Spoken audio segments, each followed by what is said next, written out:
नमस्कार दोस्तों, मैं ईश्वर साहू आपका फिर से स्वागत करता हूं टेक लाइट इंस्टीट्यूट के ऑनलाइन प्लेटफॉर्म पर। जैसा कि दोस्तों हम छत्तीसगढ़ की जनजातियां पढ़ रहे थे, इससे पहले मेरी 2 या 3 क्लास आपके सामने उपलब्ध हो चुकी है। आज के वीडियो में क्या खास है, आज मैं आपको क्या चीज़ पढ़ाने वाला हूं। वैसे तो मैंने ऊपर टॉपिक लिख दिया है छत्तीसगढ़ की जनजातियाँ, ऑब्वियस है कि मैं छत्तीसगढ़ की जनजातियाँ ही आपको अभी पढ़ा रहा हूँ। लेकिन छत्तीसगढ़ की जनजातियों में मैंने आपको पहले परिचय करवाया, फिर उनका मतलब विभाजन किया, वर्गीकरण किया। ये सारी चीज़ें करने के बाद हम हर एक जाति की विशेषताओं को पढ़ना प्रारंभ करेंगे। वैसे तो छत्तीसगढ़ में 42 प्रकार की जनजातियां पाई जाती हैं, लेकिन हम लगभग 20 या 22 जनजातियों के बारे में, हर एक जनजाति जो इम्पोर्टेंट है छत्तीसगढ़ में, जिनका महत्व है, उसके बारे में हम पढ़ेंगे। और शुरुआत कहाँ से करेंगे दोस्तों? शुरुआत करेंगे विशेष कमज़ोर जनजातीय समूह से। मैं सबसे पहले आपको 5 विशेष कमज़ोर जनजातीय समूह की विशेषताओं को बताऊंगा। फिर जो छत्तीसगढ़ सरकार द्वारा 2 अन्य जनजाति जिनको पीवीटीजी ग्रुप की सुविधाएं प्रदान की जा रही है छत्तीसगढ़ सरकार द्वारा अपने स्तर पर, पंडो और भुंजिया, उनके बारे में बताऊँगा। तत्पश्चात मैं अन्य जनजातियों के बारे में आपको अच्छे से पूरी जानकारी दूंगा, जो आपके प्री मेंस व्यापम सभी चीज़ों में आपको बहुत ही काम आएगा। चाहे वो मेंस राइटिंग हो, चाहे आपका प्री का पेपर हो, अच्छे से काम आएगा। आप जनजाति ध्यान लगा के पढ़िएगा। चलिए तो आज के क्लास को हम शुरू करते हैं। और पीवीटीजी ग्रुप की जो 5 केंद्र सरकार द्वारा घोषित की गई हुई जनजाति है, जैसे कि अपना कमार, अबुझ माड़िया,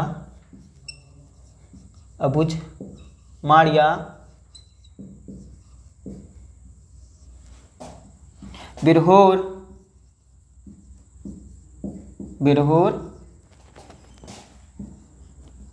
पहाड़ी कोरवा और बैगा।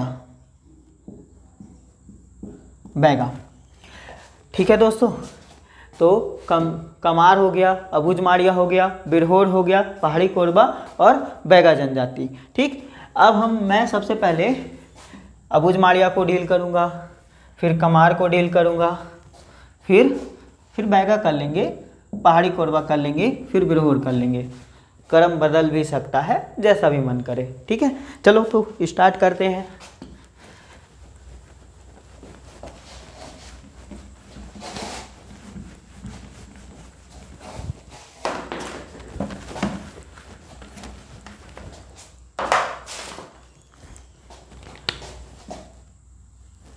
सबसे पहले पढ़ेंगे हम किसके बारे में? अबुझ माड़िया जी जनजाति के बारे में। ठीक है, अबुझ माड़िया, इसको जानने से पहले अबुझ के बारे में समझना जरूरी है और फिर ये माड़िया के बारे में जानना जरूरी है। ठीक है, अबुझ का अर्थ होता है मतलब जो रहस्यमयी है। ठीक है, जिसे बूझा नहीं गया है अभी तक। क्योंकि जो नारायणपुर क्षेत्र, जो बस्तर संभाग में जो नारायणपुर ज़िला है वह क्षेत्र, ठीक है, और जो हमारा उसी से लगा हुआ बीजापुर का क्षेत्र हो गया, दंतेवाड़ा का क्षेत्र हो गया, कोंडागांव का क्षेत्र हो गया, तो ये सम्मिलित रूप से, ठीक है, मुख्य रूप से नारायणपुर जिला और अंशतः रूप से अपना दंतेवाड़ा, बीजापुर, कोंडागांव जिला। ठीक है, ऊपरी भाग में कांकेर से थोड़ा नीचे नारायणपुर जिला, ठीक है, वो क्षेत्र अबुझमाड़ कहलाता है। तो ये अबुझमाड़ में ही जो जनजाति निवास करती हैं उसे अबुझमाड़िया जनजाति कहते हैं। लेकिन माड़िया शब्द ही इनकी उत्पत्ति से जुड़ा हुआ है दोस्तों। ठीक है, मैं इनकी उत्पत्ति के बारे में सबसे पहले आपको बताऊंगा।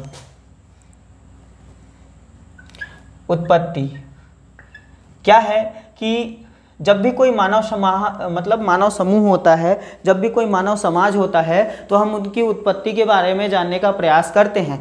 अगर मैं आज के मानव के बारे में जानने का प्रयास करूं, तो जैसे कि हम बोलते हैं कि आधुनिक मानव की उत्पत्ति नवपाषाण काल में हमको पता चली, उत्तर मध्य पाषाण काल में हमको पहली बार आधुनिक मानव के बारे में, होमो सैम्पियस के बारे में पता चला। ऐसा ना, तो वो तो था एक मानव समूह के बारे में। फिर अलग अलग जनजातीय समूह के बारे में हमको पढ़ना पड़ता है। तो उसी प्रकार अबुझमाड़िया जनजाति की उत्पत्ति कैसे हुई उसके संबंध में कई किंवदंतियाँ प्रचलित हैं। लेकिन उन्हीं कई किंवदंतियों में से एक किंवदंती जो है वो यह बोलती है कि पहले जो, जैसे कि मैंने यहाँ पे लिखा माड़िया, ठीक है, तो ऐसा माना जाता है कि यह पहले सिर्फ माड़िया जनजाति थी, तो और माड़िया जनजाति गोंडों की एक उपजाति है या उपशाखा बोल सकते हो आप उसको।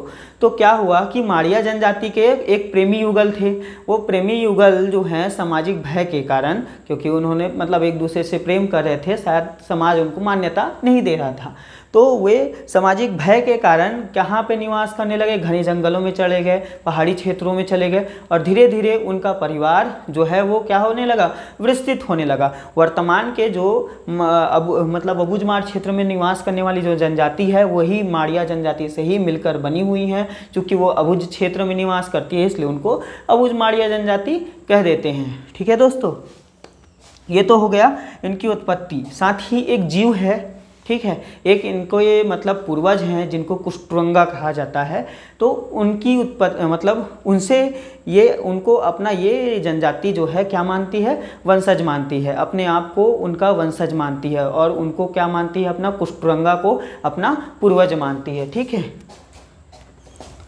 उत्पत्ति कुष्टुरंगा से,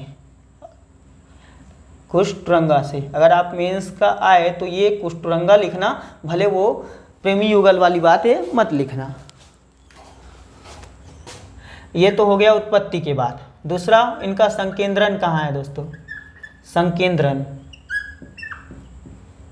ठीक है, संकेंद्रन का अभिप्राय ये है कि ये छत्तीसगढ़ के किस भूभाग में, किस क्षेत्र में निवास करती है, इनका प्रमुख रूप से निवास है ना, वो कहाँ पे है, वही संकेंद्रन। तो इनका प्रमुख रूप से निवास, जैसे ये हमारा प्यारा छत्तीसगढ़ है, तो इस छत्तीसगढ़ में ये जो है ये वाला क्षेत्र है ना, अबुझमाड़ का ये क्षेत्र, यहाँ पे अबुझमाड़िया जनजाति निवास करती है, अबुझमाड़िया जनजाति निवास करती है। ठीक है दोस्तों, तो संकेंद्रन बस्तर संभाग, संकेंद्रन बस्तर संभाग, बस्तर संभाग में भी विशेषकर नारायणपुर जिला, ठीक है, दंतेवाड़ा जिला और बीजापुर जिला, ठीक है। ओरछा तहसील में विशेषकर और इनका और ज़्यादा संकेंद्रन है, और ओरछा को ही जो अबुझमाड़ का जो क्षेत्र है उसका प्रवेश द्वार कहा जाता है। अब ये तो हो गया इनके संकेंद्रन के बारे में, भाई निवास कहाँ करते हैं उनके बारे में बता दिया। अब इनकी उपजाति के बारे में, ठीक है, इनकी उपजाति के बारे में मैं आपको बताता हूँ। तो इनकी जो उपजाति है वो दादा भाई और अको मामा, दादा भाई और अको मामा, ये दो प्रकार की इनकी क्या है, उपजाति है। ठीक है, और साथ ही साथ इनका जो प्रकार है, मतलब इनकी जनजातियों में जो प्रकार पाए जाते हैं कि ये कितने प्रकार के वर्गीकृत हैं, कितने प्रकार से ये वर्गीकृत हैं, तो ये माड़िया भी कहलाते हैं, माड़िया।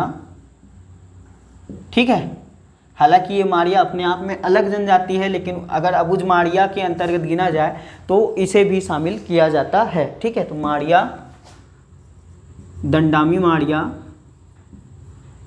माड़िया और अबुझमाड़िया, अबुझमाड़िया।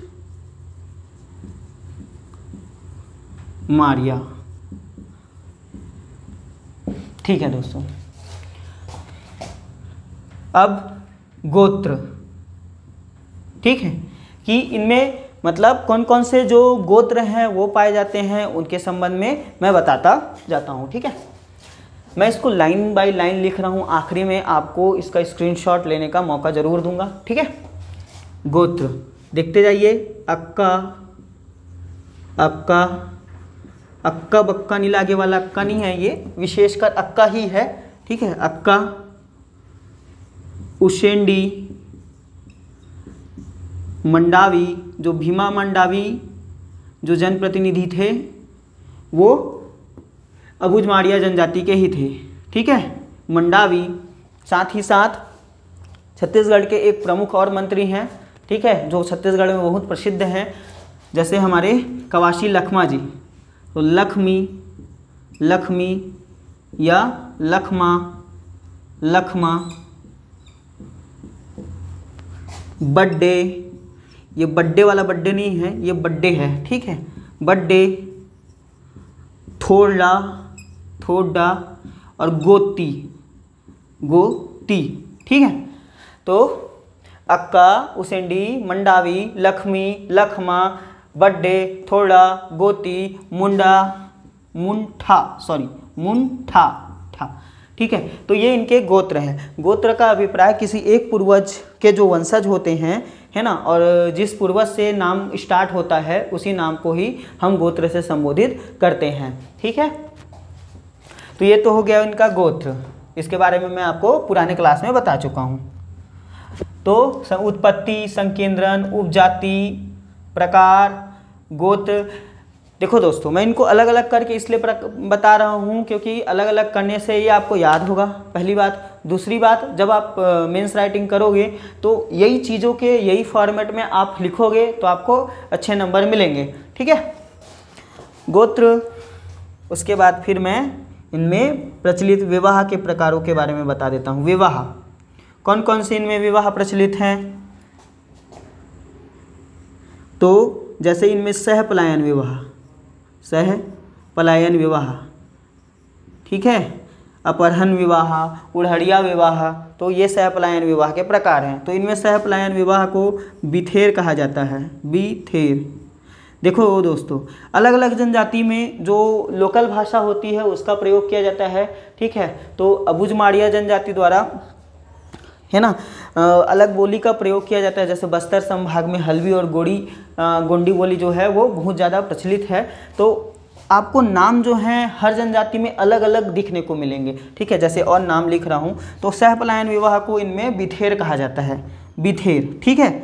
हट विवाह, हट विवाह, तो इनमें हट विवाह को ओडियत्ता कहा जाता है, ओडियत्ता, ओडियत्ता कहा जाता है, ठीक है।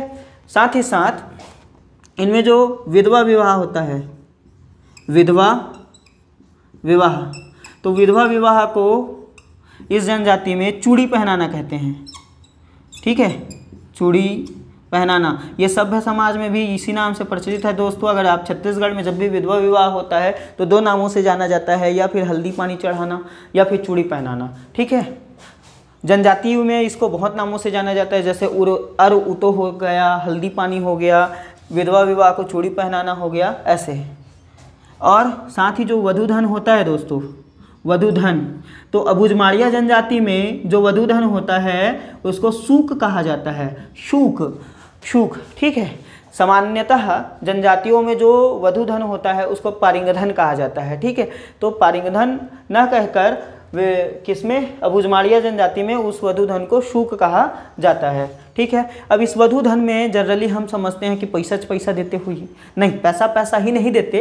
जैसे कि गुड़ हो गया, अनाज हो गया, दाल हो गया, तिलहन हो गया, उसके बाद थोड़े बहुत नगद रुपए हो गए।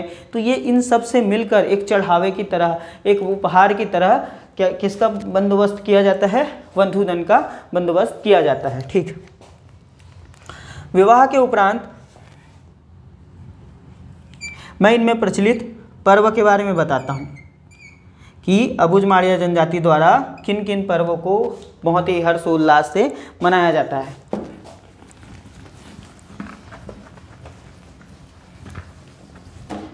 पर्व जैसे कि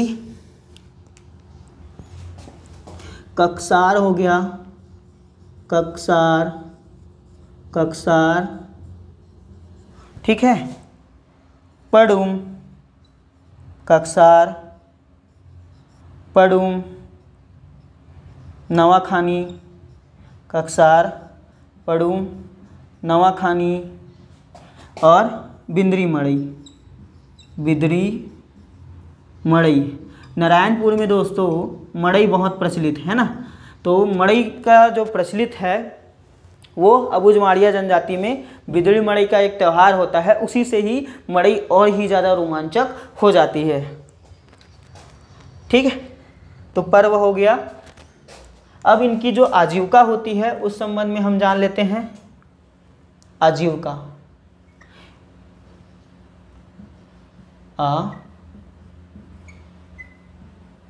जीविका, तो इनकी आजीविका के प्रमुख साधन क्या होते हैं? जैसे इसके आजीविका का अबुझमाड़िया जनजाति में आजीविका का प्रमुख साधन अस्थायी कृषि होती है, और अबुझमाड़िया जनजाति में उसी अस्थायी कृषि को हम झूम खेती जिसे कहते हैं भारतीय संदर्भ में, राष्ट्रीय संदर्भ में, उसी अस्थायी कृषि को जनजातियों के संदर्भ में हम अबुझमाड़िया जनजाति के संदर्भ में पेद्दा कहते हैं।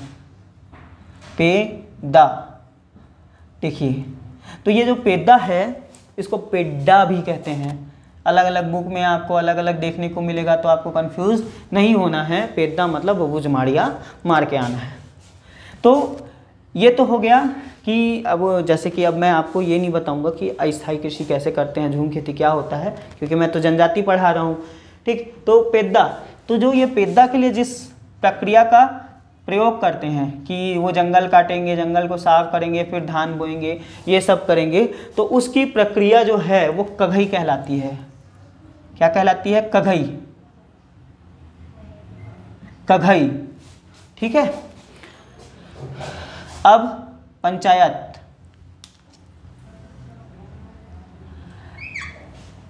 देखिए, ये सिर्फ कृषि से ही मतलब ये है कि खाली अस्थायी कृषि करके ही अपना काम करते हैं, नहीं, ऐसा नहीं है दोस्तों। ये काष्ठ शिल्प से भी जुड़े हुए हैं। किससे जुड़े हुए हैं? काष्ठ शिल्प, काष्ठ शिल्प से जुड़े हुए हैं, लौह शिल्प से जुड़े हुए हैं, लौह शिल्प से भी जुड़े हुए हैं। शिकारी जनजाति है, वनोपज संग्रहण करती है, शिकारी है, वनोपज भी संग्रहण करती है, वनोपज का भी संग्रहण करती है। ठीक है, एक जनजाति का दोस्तों सिर्फ एक चीज़ नहीं हो सकता, जंगल से रिलेटेड या जंगल से जुड़ी हुई बहुत सारी चीज़ें उसके को मिला के उसके आजीविका का निर्माण होता है, जिससे उसके आजीविका का निर्वहन होता है। ठीक है दोस्तों, तो जैसे काष्ठ शिल्प है, आप बस्तर जाओगे घूमने, ठीक है, तो आपको सुंदर सुंदर लकड़ियों के मतलब खांचे बने हुए मिलेंगे, मूर्तियाँ बनी हुई मिलेंगी। तो यही सारी जनजातियाँ उनको क्या करती हैं? निर्मित करती हैं। तो आजीविका के उपरांत इनमें जो है नृत्य के बारे में देख लेते हैं, कौन कौन से नृत्य इनमें प्रचलित है। ठीक है, कौन कौन से नृत्य प्रचलित है? जैसे कि रीलो गीत, रे रीलो वाला एक गाना चलता है, वो तो नहीं है लेकिन रीलो गीत है। ठीक है, याद करने के लिए बोल दिया। रीलो गीत, गेड़ी गीत, रीलो नृत्य, गेड़ी नृत्य, कक्सार नृत्य, कक्सार नृत्य, रीलो नृत्य, गेड़ी नृत्य और कक्सार नृत्य। ठीक है दोस्तों, नृत्य के उपरांत पंचायत प्रमुख। देखो दोस्तों, इनमें जो पंचायत प्रमुख होता है, जो अबुझमाड़िया जनजाति में जो पंचायत प्रमुख होता है उसको मांझी कहते हैं। क्या कहते हैं? मांझी। ठीक है, मांझी। और साथ ही साथ जो समाज के जो प्रमुख होते हैं, ये तो पंचायत प्रमुख हो गए, साथ ही समाज के जो प्रमुख सम्मानीय व्यक्ति होते हैं, सामाजिक प्रमुख जो व्यक्ति होते हैं, जैसे कि गायता हो गया, गुनिया हो गया, बड्डे हो गया। जो बैगा वाला बैगा गुनिया, तो वो गुनिया अलग है, गायता अलग है। ठीक है, और बड्डे तो इनके गोत्र में भी बताया था मैंने, बड्डे। तो आपको इतना याद रखना है, समाज प्रमुख में गायता, गुनिया, बड्डे। ठीक है, आखिर ये पंचायत प्रमुख का या जाति पंचायत का क्या काम होता है? यह एक परंपरागत पंचायत होती है दोस्तों, जो स्थानीय स्तर पर या गांव के स्तर पर विवादों को निपटाने का प्रयास करती है। ठीक है, और ये बहुत ही मतलब अगर देखा जाए तो जनजातीय क्षेत्रों में जो जाति पंचायत होती है उसकी बहुत ही महत्वपूर्ण भूमिका होती है, क्योंकि ये बड़े बड़े विवादों को, चाहे वो घरेलू विवाद हों या छोटे मोटे जो झगड़े या भी होते हैं, उनको भी ये पंचायत स्तर पर निपटारा उसका कर लेते हैं। ठीक है, तो गायता गुनिया बड्डे मतलब एक प्रकार से उस क्षेत्र में शांति व्यवस्था बनाने का काम ये परंपरागत जाति पंचायत करती हैं।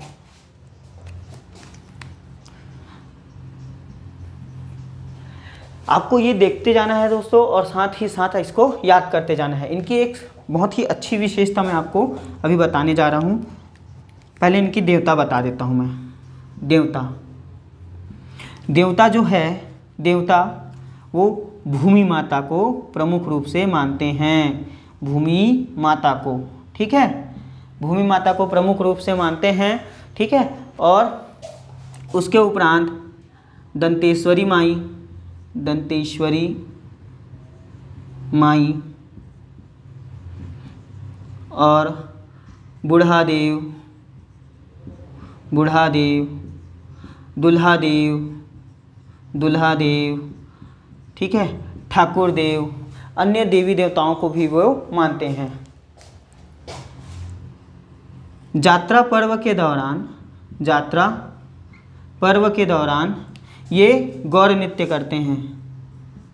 क्या नृत्य करते हैं? गौर नृत्य। तो एक अंग्रेज विद्वान हुए हैं वेरियर एल्विन ने एक शोध ग्रंथ लिखा है और उसका नाम है the Gaur by Verrier Elwin.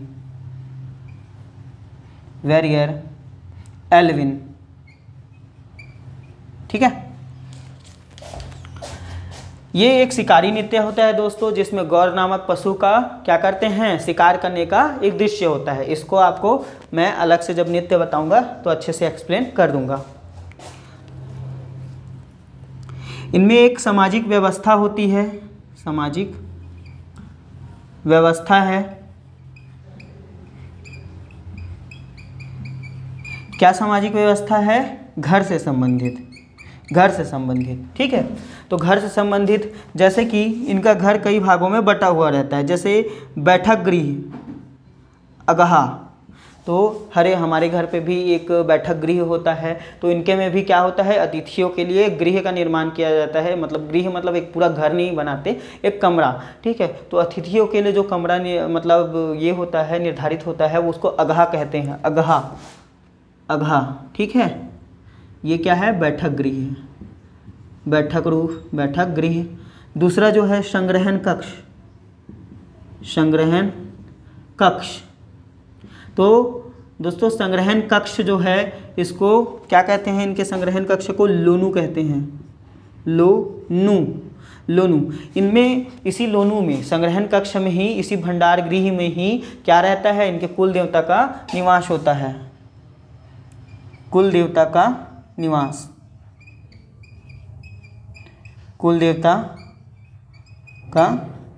होता है। ठीक है, संग्रहण कक्ष लोनू में कुल देवता का निवास।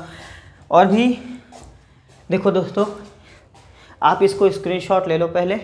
ठीक है, और क्योंकि ये पूरा भर गया है, फिर से मिटाने वाला हूँ मैं।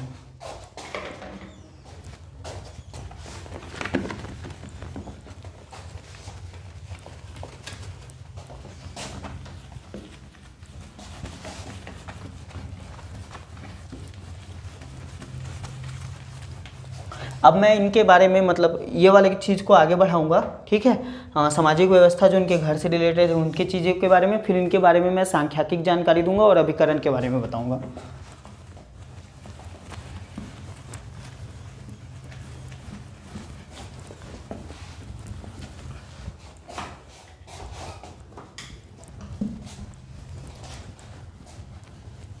ओके, चलो, तो मैंने अगहा बता दिया। ठीक है, और संग्रहण कक्ष बता दिया, और रसोई गृह। तो अबूझमाड़िया जनजाति में जो घर में रसोई गृह होता है उसको अगाड़ी कहते हैं। क्या कहते हैं? अगाड़ी। ठीक है। और सोने की जगह को, ठीक है, दिस इज नॉट गोल्ड, ये स्लीपिंग वाला सोना है। ठीक है। तो सोने की जगह को, सोने की जगह को अल्पांजी कहते हैं। ठीक है, चिपांजी नहीं, अल्पांजी। और बैठने की जगह को, बैठने की जगह को, ठीक है, या फिर वस्तु को हम क्या कहते हैं? चटाई या पोवई कहते हैं। पोवई या मतलब ये चटाई तो सभ्य समाज की भाषा है। चटाई, बैठने को हम चटाई कहते हैं। जनजातियों में उसे पोवई कहा जाता है, विशेषकर अबूझमाड़िया जनजाति द्वारा। तो रसोई गृह हो गया, सोने की जगह हो गई, बैठने की जगह हो गई। ठीक है। अब इनका घर कैसे रहता है दोस्तों? देखिए, ये अपना घर अस्थायी प्रकार से बनाते हैं। ये हर 5 से 7 वर्षों में एक नए घर का निर्माण करते हैं। इनका घर जो होता है वो घास फूस से बना होता है। ठीक है, घास फूस और जो जंगल की लकड़ियाँ हैं, बाँस हैं, इससे ही इनका घर बनता है। और ये सारी चीज़ें अपने घर पर ये रखते हैं। अगर पहनावा ओढ़ावे की बात करूँ तो जो पुरुष होते हैं वो सिंपल बंडी पहनते हैं, नीचे धोती पहनते हैं। महिलाएं जो हैं वो घुटने तक साड़ी पहनती हैं। ठीक है। और गोदना की बात करूं तो ये मतलब ठोडी पे, यहाँ पे ठोडी पे, हाथ पे, मस्तक पे ये लोग क्या करते हैं? गोदना गोदवाते हैं। और ये लोग गोदना को क्या मानते हैं? स्थायी आभूषण मानते हैं। ठीक है। ये चीजें हैं पेय पदार्थ। पेय पदार्थ, तो इनका प्रमुख पेय पदार्थ जो है सल्फी है। ठीक है। जनजातियों का बस्तर संभाग में सोमरस बोल सकते हो आप इसको, सल्फी को, जो कि किससे प्राप्त होता है दोस्तों? छिंद पेड़ से। छिंद पेड़ से। ठीक है। पेय पदार्थ के उपरांत जैसे कि मैंने बोला सांख्यिकी के बारे में इनके बताऊंगा। और किसके बारे में? अभिकरण के बारे में। 2 ही चीज़ें और महत्वपूर्ण हैं इसमें। ठीक है। सांख्यिकी दोस्तों, तो सांख्यिकी जब 2002 में जनजाति जनसंख्या का सर्वेक्षण हुआ, जनजाति जनसंख्या सर्वेक्षण का आयोजन किया गया। जनजाति जनसंख्या 2002 में जब जनजाति जनसंख्या सर्वेक्षण किया गया था, तत्कालीन समय में इनकी जो जनसंख्या थी वो 19,401 थी। ठीक है। कितनी थी? 19,401। और वर्तमान में 2011 की जनसंख्या और उसके बाद के उपरांत वर्तमान में लगभग इसकी जनसंख्या 22,000 से भी क्या है? अधिक है। ठीक है। इनकी जनसंख्या वर्तमान में 22,000 से भी अधिक है। ठीक है। अभिकरण इनके लिए, इनके विकास के लिए, अबूझमाड़िया जनजाति के विकास के लिए सरकार द्वारा जो है प्रयास करने के फलस्वरूप अभिकरणों का और विकास प्रकोष्ठों का गठन किया गया है। तो अबूझमाड़िया जनजाति के लिए अभिकरण जो है वो नारायणपुर ज़िले में स्थित है। कहाँ स्थित है दोस्तों? नारायणपुर ज़िले में। ठीक है। तो इनके लिए अभिकरण नारायणपुर ज़िले में स्थित है। आप ये सारी चीज़ों को अच्छे से याद कीजिएगा। ठीक है। देख रहे हो कि अबूझमाड़िया जनजाति में जनसंख्या बढ़ रही है। इसी में मैं आपको बिरहोर जनजाति बताऊंगा, बैगा जनजाति बताऊंगा, जिसमें जनसंख्या घटती है। ठीक है। लेकिन अबूझमाड़िया जनजाति की जनसंख्या बढ़ती है, लेकिन इतनी ज़्यादा नहीं बढ़ रही है। ठीक है। इतनी ज़्यादा नहीं बढ़ रही है। मुश्किल से 20,000 भी हैं, सिर्फ 20,000 के आसपास इनकी जनसंख्या है। जो इतने बड़े छत्तीसगढ़ में मतलब इतने छोटे से समूह में होना अपने आप में एक मतलब चिंतनीय है। इसलिए तो ये विशेष कमजोर जनजातीय समूह में शामिल है। ठीक है। अब आगे देखते हैं कमार।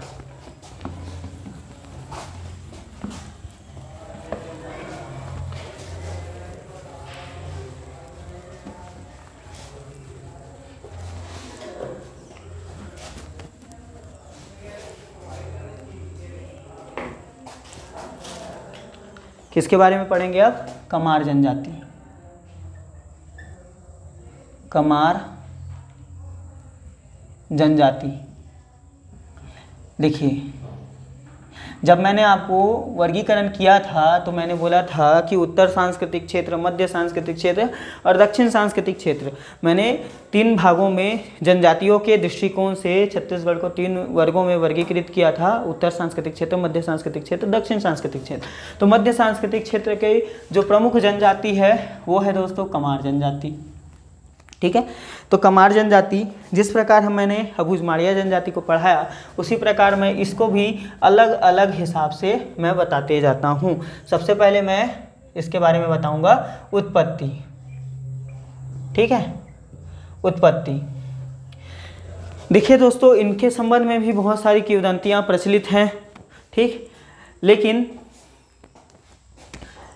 हम जो विशेषकर जो बुकों में लिखा गया है, ठीक है, जो ऑफिशियल बुक में लिखा गया है उस संबंध में बता रहा हूँ कि ये अपनी उत्पत्ति मैनपुर विकास खंड के डोंगर क्षेत्र से मानते हैं। ठीक है, गरियाबंद जिले के मैनपुर विकास खंड के डोंगर क्षेत्र से मानते हैं। इनके सबसे जो प्रमुख देवता हैं, जो से सबसे प्रमुख देवता है वो वामन देव हैं। ठीक है, वामन देव इनके प्रमुख देवता है जो वामन डोंगरी में निवास करते हैं। कहाँ निवास करते हैं? वामन डोंगरी में निवास करते हैं। इनके सबसे बड़े देवता वामन देव हैं और ये अपनी उत्पत्ति मैनपुर विकास खंड के डोंगर क्षेत्र से मानते हैं। उसी प्रकार ये अपने आदि पुरुष के रूप में कचना धुरवा को अपना प्रमुख मानते हैं। ठीक है, प्रमुख मानते हैं। ठीक है, बाकी तो बहुत सारी उत्पत्ति रामायण काल से भी संबंधित है।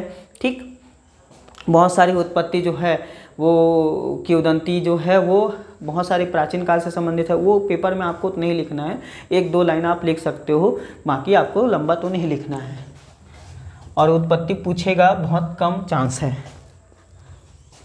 क्योंकि किंवदंतियाँ जो रहती हैं, जो चीज़ फिक्स नहीं रहता उससे बहुत ही कम ही क्वेश्चन बनते हैं या नहीं भी बनते हैं। ठीक है, तो ये मैनपुर विकास खंड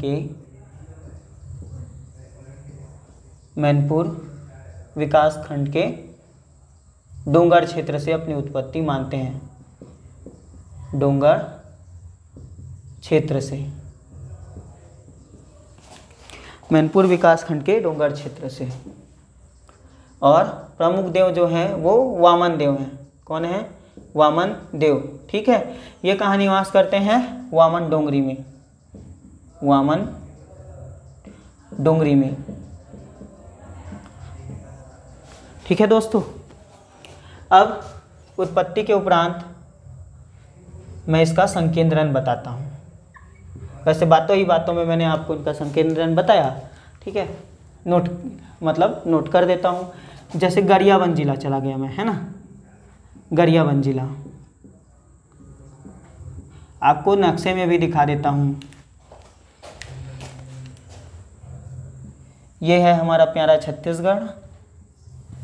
ठीक है, ये है हमारा प्यारा गरियाबंद, ये है हमारा धमतरी। ठीक, ये है गरियाबंद, ये है धमतरी, यह है हमारा प्यारा छत्तीसगढ़। यहीं पे निवास करती है कमार जनजाति, कमार, विशेषकर गरियाबंद में। ठीक है, विशेषकर गरियाबंद जिले में और अंशतः धमतरी जिले में। ठीक, तो गरियाबंद जिले में इसमें तहसील भी अलग अलग कर देता हूँ। मैनपुर, देवभोग, बिंद्रा नवागढ़। ठीक है, बिंद्रा नवागढ़। धमतरी जिले में विशेषकर नगरी सिहावा के क्षेत्र में ये निवास करते हैं। ठीक है, ठीक है दोस्तों, संकेंद्रण के उपरांत उत्पत्ति, संकेंद्रण,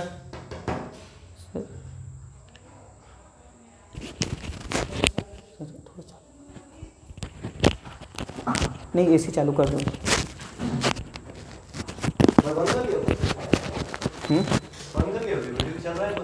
नहीं सर, कटवाऊंगा अब, उसको बहुत ज़्यादा गर्मी लग रहा है। तो जैसे कि दोस्तों मैं आपको बता रहा था संकेंद्रण। ठीक है, संकेंद्रण के उपरांत इनमें 2 वर्ग होते हैं या फिर प्रकार भी बोल सकते हो। ठीक है, एक पहर पटिया और दूसरा बंधरजिया, बंधरेजिया। ठीक है, एक पहरपटिया और दूसरा बंदरीजिया। इनमें जो पंचायत प्रमुख होता है दोस्तों, पंचायत प्रमुख, तो इनमें पंचायत प्रमुख को कुरहा कहा जाता है। क्या कहा जाता है? कुरहा कहा जाता है। ठीक है। उसके बाद इनका जो निवास स्थान होता है, निवास स्थान, तो जैसे कि मैंने बताया इनका जो निवास स्थान होता है, ठीक है, वो भी कैसे होता है? एक झोपड़ी के रूप में रहेगा, घास फूस रहेंगे, ठीक है। तो वैसा इनका निवास स्थान बनता है। किनका? कमार जनजाति का। ये भी बहुत कम स्थायी निवास बनाते हैं, ठीक है। तो निवास स्थान कैसे? झोपड़ी नुमा होता है, झोपड़ी नुमा होता है। और तीन आधार पर, मतलब 3 सिचुएशन पे ये अपना घर बदल देते हैं। कैसा? पहला, घर में किसी सदस्य की, घर में किसी सदस्य की मृत्यु होने पर, किसी सदस्य की मृत्यु होने पर, मृत्यु होने पर, ठीक है, एक निश्चित, मतलब एक निश्चित अवधि के उपरांत, एक निश्चित अवधि के उपरांत, अवधि के उपरांत। और तीसरा कंडीशन है, घर में, मतलब जब विवाह होता है एक नया परिवार बनता है, ठीक है। जब विवाह होता है एक नया परिवार बनता है तो उनके लिए भी एक नए घर का निर्माण किया जाता है, ठीक है। घर में विवाह होने के उपरांत एक नए परिवार के लिए, एक नए परिवार के लिए, ठीक है दोस्तों। अब इनकी मान्यताएं हैं, कुछ मान्यताएं हैं। मान्यताएं,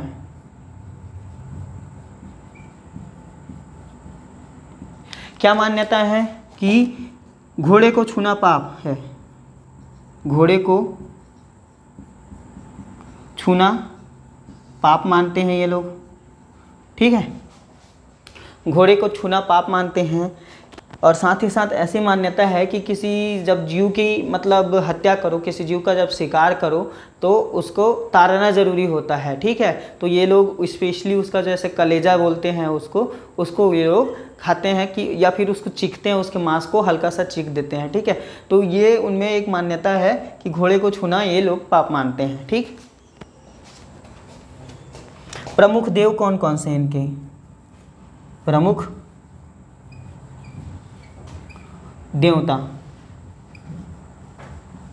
तो इनके जो प्रमुख देवता है, जैसे कि छोटी माई,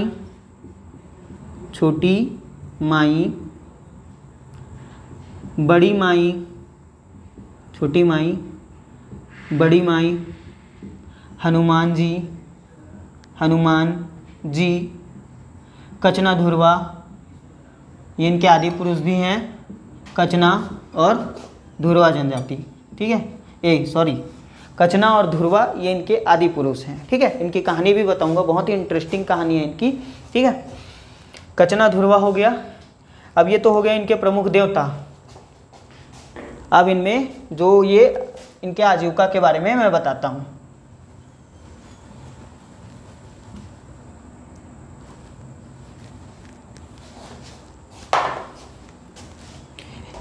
ये वाला आप नोट कर लिए होगे, तो ये वाला सीन भी मैं मिटा रहा हूँ, ठीक है, यहाँ से।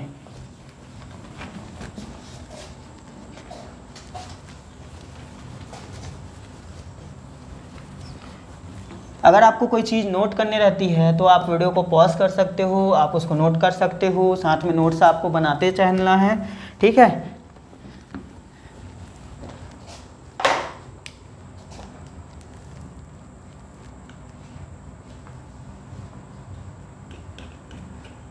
इनका व्यवसाय, देखो दोस्तों, कमार जनजाति जो है वो गरियाबंद जिले में निवास करती है।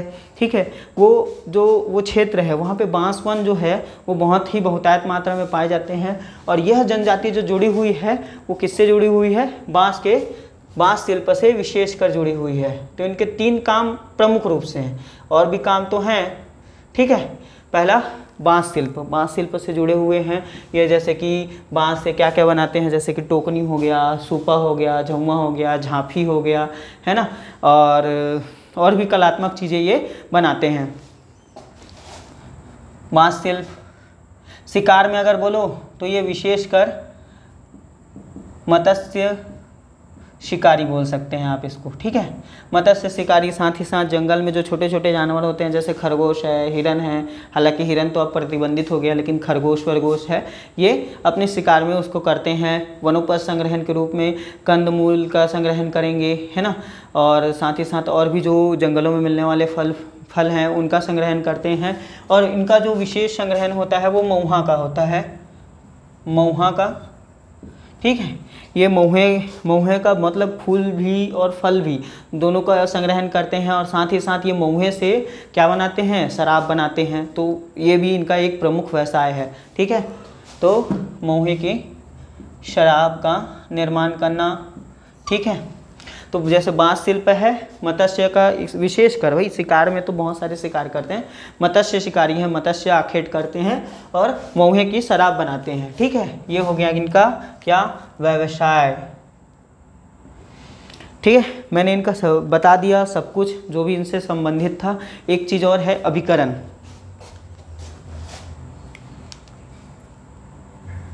अभिकरण, कमार जनजाति का जो अभिकरण है दोस्तों वो गरियाबंद जिले में स्थित है, गरियाबंद जिले में स्थित है। और जो इनका विकास प्रकोष्ठ है वो नगरी व भानु प्रतापपुर में है। कहाँ कहाँ है? नगरी क्षेत्र में और भानु प्रतापपुर में, भानु प्रतापपुर में। ठीक है, तो बांस शिल्प है, बांस शिल्प व्यवसाय में बांस शिल्प, मत्स्य शिकारी है, महुआ का शराब बनाते हैं। अभिकरण गरियाबंद जिले में है और विकास प्रकोष्ठ नगरी और भानु प्रतापपुर में है। ठीक है, इनके जैसे देवता में एक चीज़ मैं भूल गया था, देवता में ये लोहे की भी पूजा करते हैं, विशेषकर लोहे की क्या करते हैं? पूजा करते हैं। और इसी लोहे को, ठीक है, इस लोहे को वो माता दुर्गा का क्या मानते हैं? स्वरूप मानते हैं। इस लोहे को माता दुर्गा का वो स्वरूप मानते हैं, माँ दुर्गा का स्वरूप मानते हैं। ठीक है दोस्तों, एक और ख़ास बात, इनके गोत्र से रिलेटेड। ठीक है, कि जैसे कि इनमें है जगत टेकाम,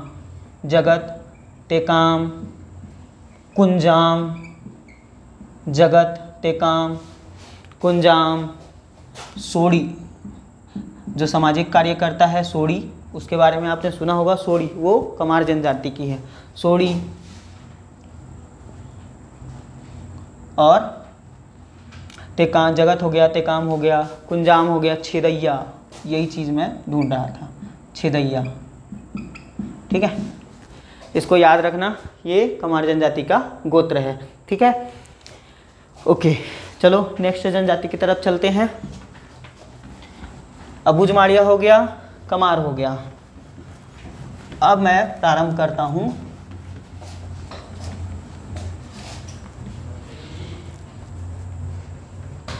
बिरहोर जनजाति के संबंध में।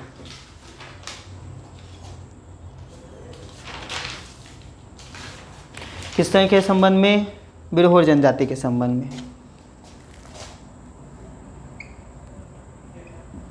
बिरहोर जनजाति, ठीक है। तो सबसे पहले मैं इनकी क्या बताऊंगा? उत्पत्ति बताऊंगा। उत्पत्ति कि आखिर बिरहोर जनजाति की उत्पत्ति कैसे हुई। देखिए दोस्तों, ये जो बिरहोर है, सबसे पहले मैं इनका उत्पत्ति बता रहा हूँ। तो उत्पत्ति बताने के पहले मैं इनका संकेंद्रण बताऊंगा, क्योंकि संकेंद्रण से ही आपको उत्पत्ति समझ में आ जाएगी। ये हमारा प्यारा छत्तीसगढ़, ठीक है, नमन है इस छत्तीसगढ़ को। ठीक, अब ये है जसपुर, ठीक है, जो इनका विशेष निवास स्थान है, जसपुर। ठीक, अब ये कैसा क्षेत्र है? पहाड़ी क्षेत्र है, जंगली क्षेत्र है कि नहीं? पहाड़ी क्षेत्र है, जंगली क्षेत्र है, ठीक है। अब हुआ क्या, इनके दो कारण थे। एक ब्रह्मा जी के अनुसार, एक ब्रह्मा वाली किंवदंती है, एक शिव जी वाली किंवदंती है, लेकिन दोनों एक ही का एक किंवदंती है, और एक राम भगवान वाली किंवदंती है। नहीं, मैं खाली ब्रह्मा और शिव जी वाली किंवदंती बता रहा हूँ, ठीक है। तो ब्रह्मा और शिव जी वाली भी नहीं, जो इनका जो मेन है वो बताता हूँ मैं, क्योंकि देखो दोस्तों, चीज़ें फालतू लंबी हो जाएगी, ठीक है, इसलिए मैं ये कहानी बताने का सोच रहा था, लेकिन मैं कहानी को सॉर्ट आउट करता हूँ, उसको हटा देता हूँ। वो जब जानोगे भी, नहीं भी जानोगे तो भी कोई नुकसान नहीं है। बस इतना जान लीजिए कि ब्रह्मा जी ने, या फिर जो भी देव होंगे, उन्होंने लगभग 7 प्रकार के किनका जनजातियों का उत्पन्न किया। इस पृथ्वी पे 7 व्यक्ति को भेजा। तो जब वो 7 व्यक्ति आए तो 4 व्यक्ति जो थे उसमें से वो किसके तरफ चले गए? पूर्वी क्षेत्र की तरफ चले गए, छत्तीसगढ़ से बाहर चले गए। जो 3 और बचे, वो तीनों भाई क्या करने लगे? धरती पे आए। धरती पे आने के बाद वो यही रतनपुर क्षेत्र में या छत्तीसगढ़ के क्षेत्र में निवास करने लगे। तो उनमें से जो 2 भाई थे, वो तीनों भाई जो थे एक राजा को हराने के लिए सोचने लगे। तो हराने के बाद जब वो सोचने लगे तो वो हराने के चले गए। तो बीच जंगल, घने जंगलों से जब गुजरते हैं, तो जब घने जंगलों से गुजरते हैं तो उसका एक भाई जो है वो घने जंगलों में झाड़ियों के बीच क्या हो जाता है? फंस जाता है। और बाकी 2 भाई उसको पहले निकालने का प्रयास करते हैं। जब वो नहीं निकल पाता तो अपने भाई को उसी हालात में छोड़ देते हैं और वो कहाँ चले जाते हैं? चले जाते हैं जब राजा से लड़ने। तो जब वो राजा से लड़ के आते हैं, जीत के आते हैं, तब तक वो झाड़ियों में ही फंसे रहता है और झाड़ियों को वो काटते रहता है। तब तक उस चीज़ को, उस मतलब वो जो व्यक्ति था उसको जंगल से प्यार हो जाता है, ठीक है। वो जंगल अपने आप को, स्वयं को किसका? जंगल का रहवासी बताने में गर्व महसूस करता है। जी हाँ दोस्तों, यह जनजाति अपने आप को जंगल का बताने में बहुत ही गर्व महसूस करती है, ठीक है। वैसे भी जो मुंडा भाषा है, जो बिरहोर की जो भाषा है ना, मुंजियारीन भाषा, उसमें मुंडा भाषा परिवार के अनुसार जो बीर का अर्थ होता है, जो, इसको मैं अलग पेन से डिनोट कर देता हूँ। जो ये बीर है, इस बीर का अर्थ होता है जंगल, ठीक है, जंगल। और ये पूरे बिरहोर का अर्थ होता है जंगल का आदमी। किसका आदमी? जंगल का आदमी। और ये बिरहोर जनजाति स्वयं को जंगल का आदमी मतलब बताने में क्या कहते हैं? गर्व महसूस करते हैं, ठीक है। अब इनकी संकेंद्रण तो मैंने लिख देता हूँ फिर भी। तो ये बिरहोर जंगल का आदमी, जंगल का आदमी, ठीक है दोस्तों। ये तो हो गई इनकी उत्पत्ति। उत्पत्ति के उपरांत दूसरे नंबर पे संकेंद्रण। संकेंद्रण जैसे कि जसपुर जिला, जसपुर जिला, जसपुर के साथ साथ ये प्रमुख रूप से जसपुर है। उसके बाद फिर रायगढ़, रायगढ़, ठीक है, बिलासपुर, रायगढ़ हो गया, बिलासपुर का क्षेत्र हो गया, रायगढ़ का क्षेत्र, बिलासपुर का क्षेत्र, कोरबा का क्षेत्र, कोरबा का क्षेत्र, ठीक है। तो रायगढ़, बिलासपुर और कोरबा का क्षेत्र। अब तीसरी मान्यता है इनके संबंध में कि ये मात्र एक सामाजिक समूह है। मैं इसका कारण बताऊंगा, मैं ये क्यों लिख रहा हूँ। ये मात्र कैसा समूह है? एक सामाजिक समूह नहीं, एक सामाजिक समूह है क्योंकि इनकी जनसंख्या जो है मात्र लगभग 3000 के आसपास है। लगभग जनसंख्या कितनी है? मात्र 3100 4 के आधार पर। अगर आपको विशेष कमजोर जनजाति समूह में सबसे कम जनजाति जनसंख्या अगर पूछा जाए तो ये बिरहोर जनजाति है दोस्तों। और सबसे एक विशेष कमजोर जनजाति समूह में, और विशेष कमजोर जनजाति समूह में आपको सबसे अधिक जनसंख्या वाली जनजाति पूछा जाए तो कौन सी जनजाति होगी? बैगा जनजाति होगी, जिसका 90,000 जनसंख्या है। कितना? 90। वैसे तो मतलब 89,744 है, लेकिन अगर आपको मीन्स में लिखना है तो आपको लगभग 90,000 लिखना पड़ेगा, क्यों? तभी याद रहेगा। ठीक है, तो जनसंख्या 3,104, सबसे कम, सबसे कम। तो इन्हें एक सामाजिक समूह के रूप में ही मतलब माना जाता था, हालांकि ये अलग से जनजाति के रूप में डिनोट की जाती है। सामाजिक समूह के उपरांत जैसे कि इनका गोत्र, ठीक है, गोत्र, इनके गोत्र में जैसे गोतिया,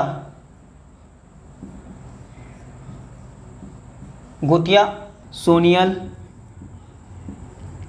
बघेल,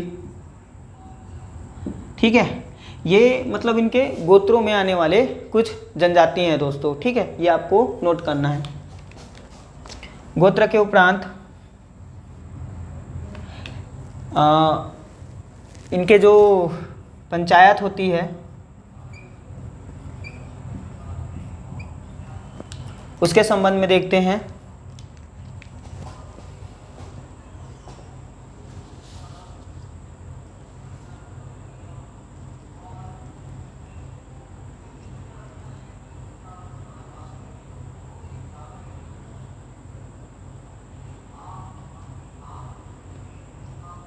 ठीक है, जैसा कि मैं बता रहा था क्या कि इनके जो पंचायत प्रमुख होते हैं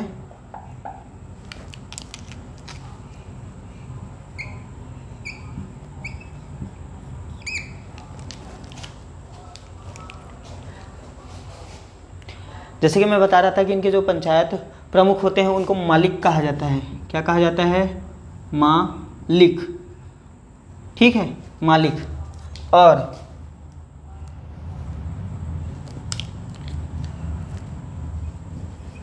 इनके जो जो जादू टोने का जो जानकार होता है, या जो क्या बोलते हैं, झांक फूड़ जो होता है ना, तो जैसे किसी की तबीयत खराब हो गई तो जो झाड़ फूंक करते हैं उनको ये लोग क्या कहते हैं? पाहन कहते हैं। झाड़ फूंक करने वाले जो व्यक्ति होते हैं उनको ये क्या कहते हैं? पाहन कहते हैं। पाहन कहते हैं। ठीक है दोस्तों, इनका अगर मैं क्या करूं, पेय पदार्थ की बात करूं, ठीक है, इनके प्रमुख पेय पदार्थ की अगर मैं बात करूं तो ये पेय पदार्थ क्या पीते हैं? हड़िया। हड़िया, हड़िया इनका प्रमुख पेय पदार्थ है। ठीक है, और ये किससे बनता है? चावल से, चावल से बनता है। ठीक है, अब इनमें जो प्रचलित है विवाह, विवाह कौन कौन से विवाह प्रचलित है इसमें? पैठू, पैठू हो गया, ठीक है, उड़हड़िया हो गया, उड़हड़िया हो गया, गोलत विवाह, इसी गोलत को मैं बोल सकता हूँ विनिमय विवाह, विनिमय विवाह। ठीक है, तो पैठू, उड़हड़िया, गोलत और विनिमय विवाह। ठीक है, मैं अब इनके व्यवसाय के बारे में बताता हूँ।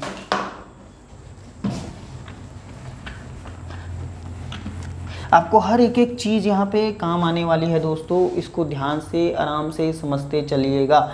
ठीक है, ये आपके बहुत ही काम की चीज़ है।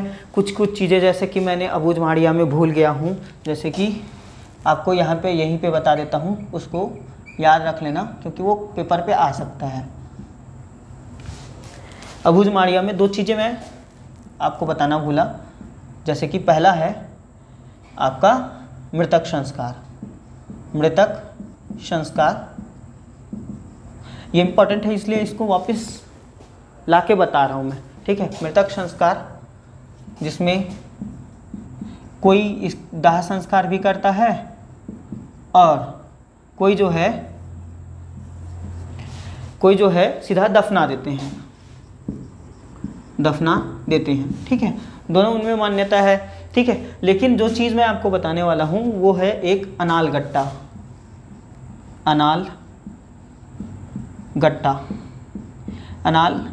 या गट्टा भी बोलते हैं। यह एक मृतक स्तंभ होता है जो समृद्ध जनजातियों में जो समृद्ध व्यक्ति होते हैं उनके लिए लगभग एक पत्थर का 8 फीट ऊंचा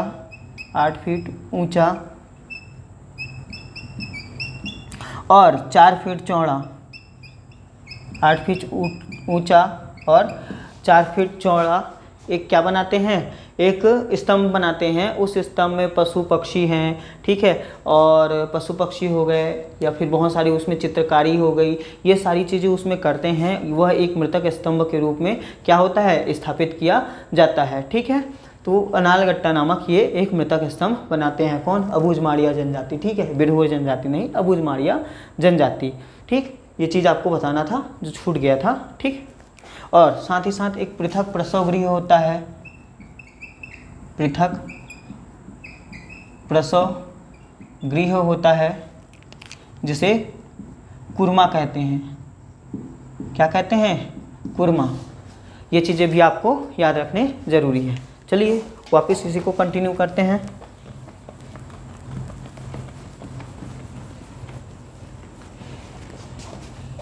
ठीक है, अब मैं इसमें बिरहोर जनजाति में प्रचलित जो पर्व होते हैं, ठीक है, कौन कौन से पर्व होते हैं, किस देवता को मानते हैं, ठीक, उसके संदर्भ में मैं बताता हूँ। फिर इनके अभिकरण कहाँ कहाँ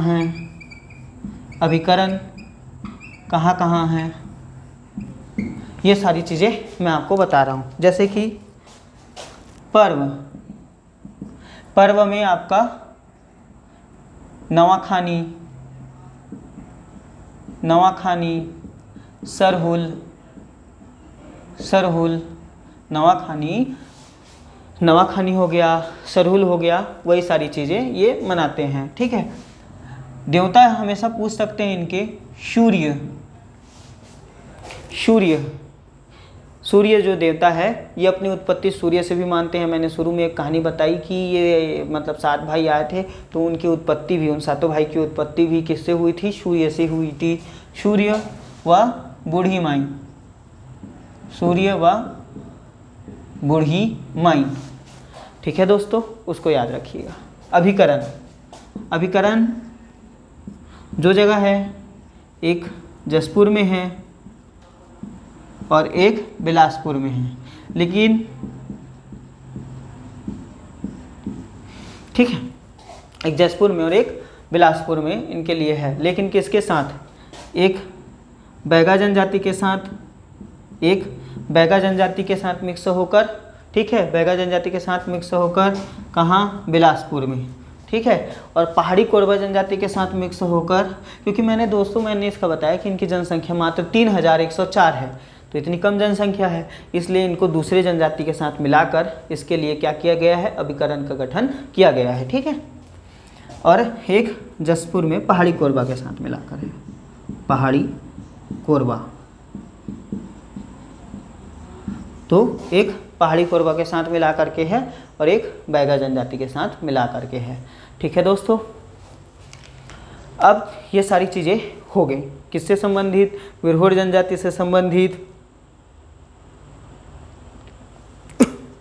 ठीक।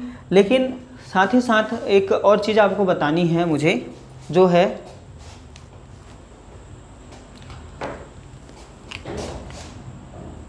S.C. रॉय द्वारा रचित द बिरहोर,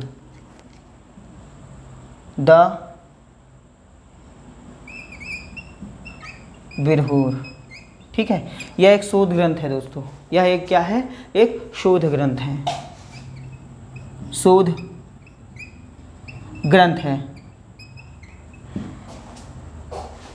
ठीक है।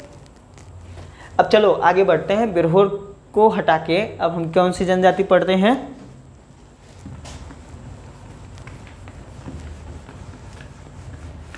अब हम पढ़ेंगे बैगा जनजाति। फिर बैगा जनजाति के उपरांत मैं आपको बताऊंगा कौन सी जनजाति, कौन सा जनजाति बच गया अब हमारा? पहाड़ी कोरबा। तो पहाड़ी कोरबा और बैगा जनजाति, इन दोनों को बताने के उपरांत मैं आज का क्लास खत्म करूंगा, ठीक है।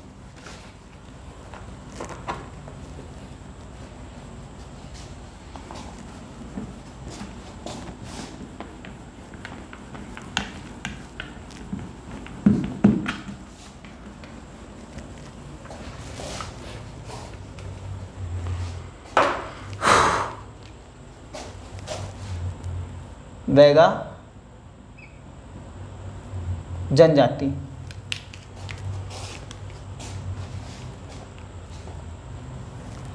अब इनका मैं पहले संकेंद्रण बताऊंगा,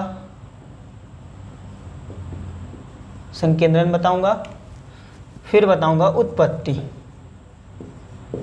ठीक है, फिर बताऊंगा विवाह, फिर बता दूंगा गोत्र, उपजाति, ठीक है, उपजाति हो गया, ठीक है। पेय पदार्थ बता दूंगा, पेय, संकेंद्रण, उत्पत्ति, विवाह, गोत्र, उपजाति, पेय, व्यवसाय, नृत्य, ठीक है, और नृत्य हो गया, गीत, ये सारी चीज़ें मैं एक एक करके आपको बताते जाता हूँ। सबसे पहले जैसे कि इसका संकेंद्रण, और ये मेरी होगी प्यारी छत्तीसगढ़, तो ये हो गया अपना छत्तीसगढ़। तो इनका संकेंद्रण विशेषकर यहाँ इस वाले भाग पे, ठीक है, यहाँ से लेके पूरे यहाँ तक हमारा बैगा जनजाति फैला हुआ है। इसमें पेंड्रा, ठीक, बिलासपुर,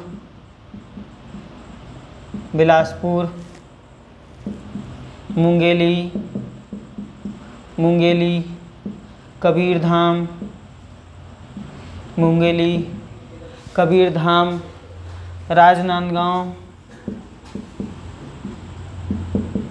राजनांदगांव, ठीक है। ये जनजाति मतलब इस क्षेत्र में विशेष रूप से बैगा जनजाति निवास करती है। तो आपको ये किसमें? बिलासपुर संभाग, ठीक है, दुर्ग संभाग, तो बिलासपुर संभाग, दुर्ग संभाग दोनों जगह आपको देखने को मिलेगा। साथ ही साथ रायपुर संभाग में भी यह देखने को मिलेगा, ठीक है। देखो दोस्तों, ये उत्पत्ति वाली कहानी, ठीक। तो जब ये उत्पत्ति के बारे में बता रहा हूँ तो जैसे कि एक ब्रह्मा वाला बता देता हूँ, चलो, ठीक है। ब्रह्मा ने इस सृष्टि की रचना के लिए, ऐसा माना जाता है इस जनजाति में भाई, कि ब्रह्मा ने इस सृष्टि की रचना के लिए दो व्यक्ति का उत्पन्न किया। जब वो दोनों व्यक्ति आए तो ब्रह्मा ने एक व्यक्ति को क्या दे दिया? नांगर दे दिया, ठीक है, हल दे दिया। तो वो हल को पकड़ के वो कहाँ चला गया? खेती किसानी करने चला गया। तो वो व्यक्ति क्या कहलाया? वो व्यक्ति कहला गया अपना, क्या कहला गया? वो व्यक्ति कहलाया अपना गौड़, ठीक है। वो क्या करने लगा? थोड़ी बहुत स्थायी कृषि करने लगा, ठीक है। तो वो गौड़ वो करने लगा। अब जो बैगा जनजाति था उसको दे दिए कुल्हाड़ी, तो वो जंगल में जाके क्या करने लगा? लकड़ियाँ काटने लगा धीरे धीरे। क्योंकि क्या होता था कि ये नागा बैगा बोलते हैं ना, आपने सुना होगा कहीं अपने गाँव पे कि नागा बैगा करके। तो शुरू में इनके तन पर कपड़े बहुत कम होते थे, तो इसी आधार पर ही इन्हें नागा बाबा कहा गया। तो नागा बैगा भी कहते हैं। तो नागा बैगा, इनको नागा बैगा को जो बैगा जनजाति होती है अपनी क्या मानती है? पूर्वज मानती है, ठीक है। इतना आप समझ लीजिए बैगा जनजाति, ठीक। अब ब्रह्मा ने तो जो बन गया कौन, एक बन गया गोड़ और एक बन गया क्या, बैगा जनजाति, ठीक है। और उसी में से एक आदि जो इनके आदि पुरुष थे उनका नाम है नागा बैगा, ठीक है। इतना समझ में आ गया, ठीक है। आगे बढ़ते हैं।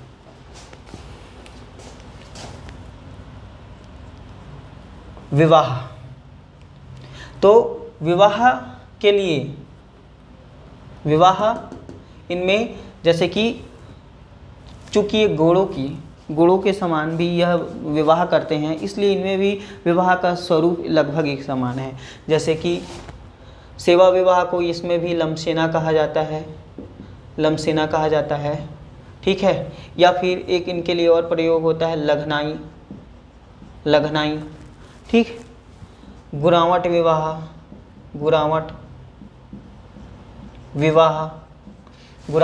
हो गया। अब सामान्य विवाह जो भी होता है जैसे पैडुल विवाह, ठीक है। तो लमसेना हो गया, गुरावट विवाह हो गया, पैडुल विवाह हो गया। जो भी जनजातियों में अन्य प्रचलित विवाह है जैसे ममेरे फुफेरे विवाह हो गया, ठीक है। ममेरे फुफेरे विवाह, ठीक है। बैगा जनजाति में विधवा विवाह भी प्रचलित है, विधवा विवाह भी क्या है, प्रचलित है, ठीक है। गोत्र, ये इंपॉर्टेंट है, ठीक। और ये इंपॉर्टेंट है, जैसे कि इनमें जो गोत्र तो नहीं बोल सकता, तो गोत्र ना बोल के मैं सीधा उपजाति बताता हूँ आपको। उपजाति,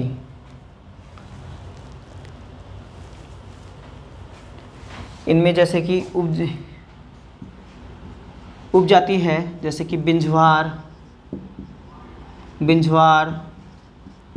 नरौतिया,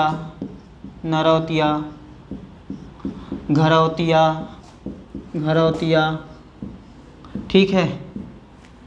बिंझवार, नरौतिया, घरौतिया, भैना, राम भैना,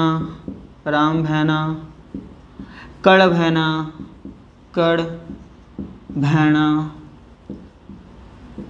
एवं अन्य, एक दो और हैं, ठीक है।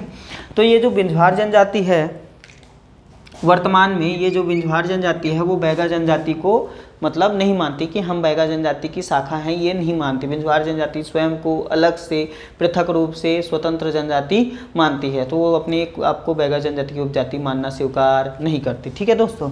ओके। पेय, जो पेय पदार्थ है इनका वो, क्योंकि मध्य छत्तीसगढ़ पे रहते हैं यहाँ पे, ठीक है। तो पेज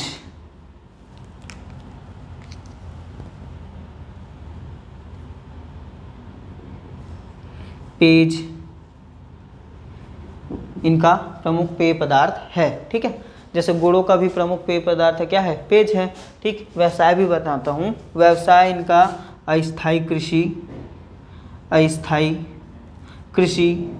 और इसी अस्थायी कृषि को इनमें क्या कहा जाता है, व्यवहार कहा जाता है, ठीक है, व्यवहार कहा जाता है। अस्थायी कृषि करते हैं, बांस शिल्प से भी जुड़े हुए हैं, साथ ही साथ ओझा का काम भी करते हैं, ठीक है। बैगा का काम भी करते हैं, बैगा गुनिया का काम भी करते हैं। अस्थायी कृषि करते हैं जिसे व्यवहार कहा जाता है। बांस शिल्प से जुड़े हुए हैं जैसे कि कमार, कंडरा, बांस मैंने पढ़ाया था, धनवार, है ना। तो कमार हो गया, कंडरा हो गया, बैगा हो गया, धनवार हो गया। ये मैंने क्या कहा था, बांस शिल्प से जुड़ी हुई जनजाति पढ़ लो बोला था, तो उसी में से बांस शिल्प भी कौन करते हैं, बैगा जनजाति भी बांस शिल्प से जुड़ी हुई है। साथ ही साथ ये ओझा बैगा का भी काम करते हैं, झाड़ फूँक करते हैं, ठीक है। और इसी बैगा जनजाति का विशेष महत्व होता है, चाहे वो शीतला के पर्व में हो या गांव में किसी भी प्रकार का पर्व हो, बैगा जनजाति का विशेष महत्व होता है, उसको याद रखिएगा। नृत्य में क्या है, ठीक, जैसे कि कर्मा नृत्य हो गया, ठीक है, बिल्मा नृत्य हो गया, बिल्मा नृत्य हो गया, ठीक है। अब छेरता नृत्य हो गया, छेरता नृत्य हो गया, दशहरा नृत्य हो गया, दशहरा नृत्य हो गया, दशहरा नृत्य हो गया। तो कर्मा, बिल्मा, छेरता और दशहरा नृत्य।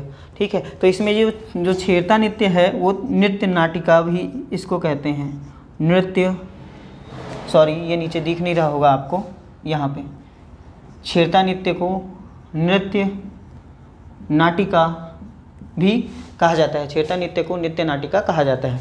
अब बाकी आगे मैं उस तरफ लिखता हूँ नक्शे को मिटा के। ठीक है, गीत को मैं उधर लिख देता हूँ, बहुत नीचे हो गया ये।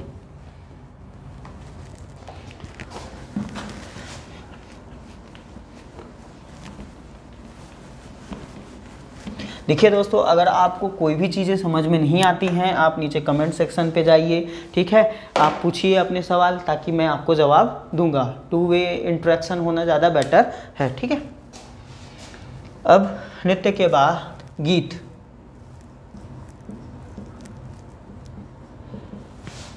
गीत में क्या होता है दोस्तों? गीत में जैसे कि कर्मा, ददरिया, है ना, कर्मा, ददरिया, फाग गीत, माता गीत, वह अन्य कई प्रकार की और जनजाति हैं दोस्तों, जैसे कि कर्मा हो गया, ददरिया हो गया, फाग गीत हो गया, सुआ गीत हो गया। जब ये लोग भूमि माता की पूजा करते हैं तो भी विशेष प्रकार के गीतों का गायन करते हैं। ठीक है, ओके।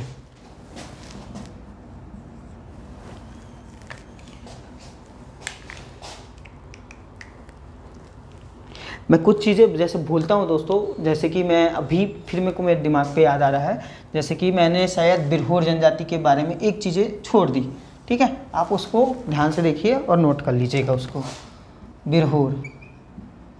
बिरहोर जनजाति के संबंध में एक फैक्ट जो था वो मेरे को आपको बताना था, वो था मोह लाइन।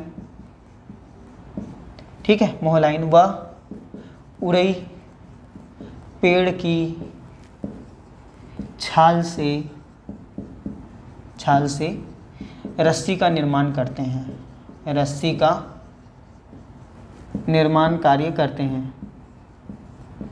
निर्माण कार्य करते हैं। ठीक है, मोहलाइन व उड़ई पेड़ की छाल से रस्सी के निर्माण कार्य करते हैं। ये उनका व्यवसाय है, बस एक ही चीज़ है, उसको आप याद रखिएगा। ठीक है, चलो इसको कंटिन्यू करते हैं। ये गीत हो गया कर्मा, ददरिया, फाग गीत, माता गीत। ठीक है, सुआ गीत, ये सारी चीज़ें मतलब बैगा जनजाति द्वारा गाई जाती है, वो लोक व्यवहार में प्रयोग की जाती है। गोदना प्रिय जनजाति प्रमुख है। ये गोदना प्रिय जनजाति है। गोदना प्रिय जनजाति है, ये प्रमुख गोदना प्रिय जनजाति है। इनके लिए जो अभिकरण है, इनके विकास के लिए, ठीक है, बैगा जनजाति के विकास के लिए प्रमुख अभिकरण का गठन किया गया है। और वह अभिकरण कहाँ स्थित है? बिलासपुर में। साथ ही साथ कई विकास प्रकोष्ठों का गठन किया गया है। विकास प्रकोष्ठ, यहाँ पे मुझको क्षमा कीजिएगा। ठीक है, ये बिलासपुर में नहीं, ये कबीरधाम में है। देखिए दोस्तों, गलती ऐसी ही होती है। ठीक है, गलती ऐसी ही होती है। आपने एक मिस्टेक की और फट से आपका गलती हो गया। ठीक है, आपको हमेशा याद रखना है कि किस जाति का, क्योंकि जनजाति ना एक ऐसा चीज़ है कि आपको बार बार रिवीजन की ज़रूरत पड़ेगी। आपको बार बार लगेगा कि नहीं यार कहीं कुछ मिस्टेक हो रहा है, कहीं कुछ छूट रहा है, ऐसा होगा आपके साथ। लेकिन आपको ध्यान कॉन्सेंट्रेट बनाए रखना है और सही चीज़ों को लिखना है। ठीक है, तो विकास प्रकोष्ठ में कोरिया, ठीक है, राजनांदगांव,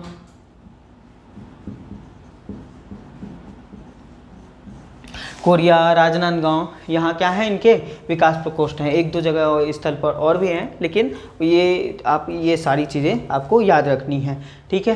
तो मेरे ख्याल से बैगा जनजाति के संबंध में मतलब मैंने पूरी चीज़ें बता दी हैं। अगर कोई चीज़ें छूटती हैं, ठीक है, तो मैं आपको इसके आगे और भी जैसे क्लास होगी उसमें आपको ऐड ऑन करके बताते जाऊँगा, लेकिन सारी जानकारी आप तक ज़रूर पहुँचाऊँगा, ठीक है दोस्तों। अब मैं चलता हूँ पहाड़ी कोरबा की ओर, ठीक है। तब तक के लिए आप इसको थोड़ा अगर नोट करना चाहे तो नोट कर लीजिए।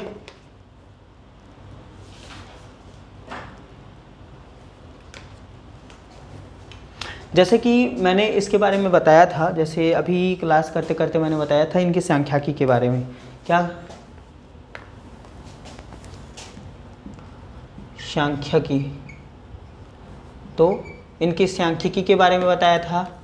इनका सांख्यिकी कितना है, जैसे कि मैंने बताया था 89,744 इनकी क्या है, जनसंख्या है, वर्तमान जनसंख्या। लेकिन 90,000 की जनसंख्या है, तो सबसे बड़ी विशेष कमजोर जनजाति समूह में अगर देखा जाए तो सबसे बड़ी जनजाति जनसंख्या किसकी है, बैगा जनजाति की है ना।